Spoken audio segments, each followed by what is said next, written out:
Hello guys, welcome back to my channel. ఈ వీడియోలో Carnot vapour cycle అంటే ఏంటో చూద్దాం. దీని ఎఫిషియన్సీ డెరివేషన్ కూడా చూద్దాం. కార్నాట్ వేపర్ సైకిల్ అంటే ఇది పవర్ ప్లాంట్స్లో వాడతారు. పవర్ ప్లాంట్స్లో ఎందుకు వాడతారంటే ఎలక్ట్రిసిటీ ప్రొడ్యూస్ చేయాలి కాబట్టి పవర్ ప్లాంట్ కార్నాట్ సైకిల్ వాడేవాళ్ళు అంతకుముందు. ఇప్పుడు వచ్చేటప్పటికి ర్యాంకింగ్ సైకిల్ వాడుతున్నారు. మన సిలబస్లో ర్యాంకింగ్ సైకిల్, కార్నాట్ సైకిల్ ఇవన్నీ ఉంటాయి. దీనికి ఎఫిషియన్సీ డెరివేషన్ ఉంటుంది. ఎఫిషియన్సీ డెరివేషన్ చాలా ఇంపార్టెంట్. వాటికి ఒకసారి ఇట్లా టీఎస్ ప్లేన్, పీవీ ప్లేన్, దాని డయాగ్రామ్ ఇవి ఒకసారి చూడండి. ఇవి ఎఫిషియన్సీ డెరివేషన్ చెప్తాను ఇప్పుడు. పీవీ ప్లేన్ అంటేనేమో pressure volume plane, TS plane అంటేనేమో టెంపరేచర్ ఎంట్రీ ప్లేన్. ఇది వచ్చేటప్పటికి దాని working turbine, condenser, compressor, boiler. Boiler ఏం చేస్తుంది? వాటర్ని వేపర్గా కన్వర్ట్ చేసిద్ది. టర్బైన్ వచ్చేటప్పటికి ఇందులో నుంచి వచ్చిన స్టీమ్ని యూజ్ చేసుకొని మెకానికల్ ఎనర్జీని ప్రొడ్యూస్ చేసిద్ది. Next condenser. కండెన్సర్ ఏం చేస్తుంది? వేపర్స్ని వాటర్గా కన్వర్ట్ చేసిద్ది. కంప్రెసర్ ఎందుకు యూజ్ అవుతుందంటే ఇందులో నుంచి వచ్చిన వాటర్ని కొంచెం ప్రెజరైజ్ చేసి బాయిలర్లోకి పంపిస్తుంది. TS plane, PV plane. ఇందులో ఎక్కడ హీట్ యాడ్ అవుతుంది? మనం ఎక్కడ హీట్ యాడ్ చేస్తాం? బాయిలర్లోనే హీట్ యాడ్ చేసేది. బాయిలర్కి హీట్ యాడ్ చేస్తేనే అందులో ఉన్న వాటర్ వేపర్గా కన్వర్ట్ అయ్యేది. ఏ ప్రాసెస్కి మధ్యలో యాడ్ చేస్తున్నాం?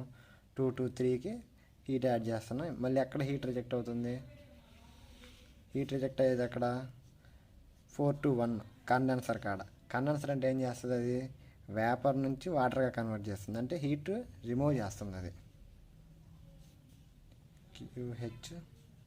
QL. ఇక్కడ బాయిలర్లో హీట్ యాడ్ చేసేటప్పుడు ఏమవుతుంది? వాటి యొక్క లోపల ఉన్న డిజార్డర్ ఇంక్రీజ్ అవుతుంది. డిజార్డర్ అంటే ఏంది? Entropy, ΔS or DS. QH heat added.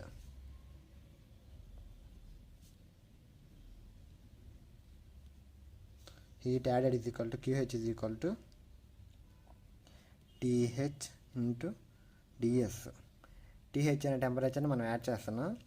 అంటే DS అంటే ఏంటంటే చేంజ్ ఇన్ ఎంట్రోపీ. అంటే మనం హీట్ యాడ్ చేసినప్పుడల్లా ఆడ ఎంట్రోపీ చేంజ్ అవుతుందిగా.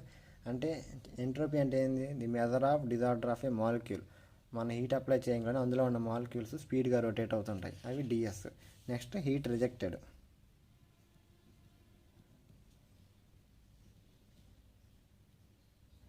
హీట్ రిజెక్టెడ్ అంటే అక్కడ QL is equal to TL into DS. ఇది హీట్ యాడెడ్, హీట్ రిజెక్టెడ్. మనకు వర్క్ డన్ ఫార్ములా ఏంది? W net is equal to QH minus QL. QH అంటే ఎంత? TH into DS minus TL into DS. ఇది work done. Work net వచ్చేసింది. Efficiency formula ఏంది అసలు?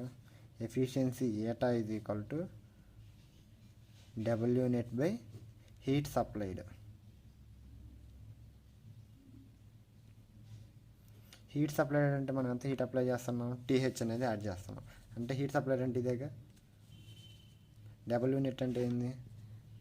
TH minus TL into DS కామన్గా ఉంది కాబట్టి రెండింటిలో కామన్ తీసేసాను. కింద హీట్ సప్లైడ్ అంటే ఎంత? TH into DS. ఈ DS క్యాన్సిల్. నెక్స్ట్ వచ్చేటప్పటికి TH minus TL divided by TH. ఈ టర్మ్ని రెండింటికి స్ప్లిట్ చేసుకొని క్యాన్సిల్ చేసుకుంటే ఏం మిగులుతుంది? ఏటా is equal to 1 minus TL by TH. ఇది ఎఫిషియన్సీ ఫార్ములా. మనకు ఇక్కడ వచ్చే వాల్యూ ఎప్పుడు 0.56, 0.26 అలా సంథింగ్ ఉంటుంది. మనకి ఎఫిషియన్సీ ఎప్పుడు పర్సంటేజ్లో ఉండాలి. పర్సంటేజ్లో రావాలంటే ఏం చేయాలి? ఇంటూ 100తో మల్టిప్లై చేసుకుంటే సరిపోతుంది.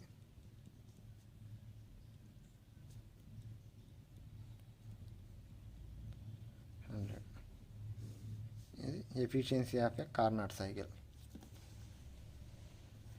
Okay friends, thanks for the watching video. Please subscribe the channel. Efficiency Carnot cycle, ranking cycle అలా సైకిల్స్ చాలా ఉంటాయి. వాటికి సంబంధించిన పీపీటీలు కావాలన్నా లేకపోతే ఇప్పుడు నేను చెప్పిన స్లైడ్స్ కావాలన్నా సరే నాకు కింద ఒక మెసేజ్ చేయండి కామెంట్ సెక్షన్లో. లేకపోతే కింద టెలిగ్రామ్ లింక్ ఇస్తాను, టెలిగ్రామ్లో జాయిన్ అవ్వండి. దానిలో ప్రొవైడ్ చేస్తాను ఇవన్నీ.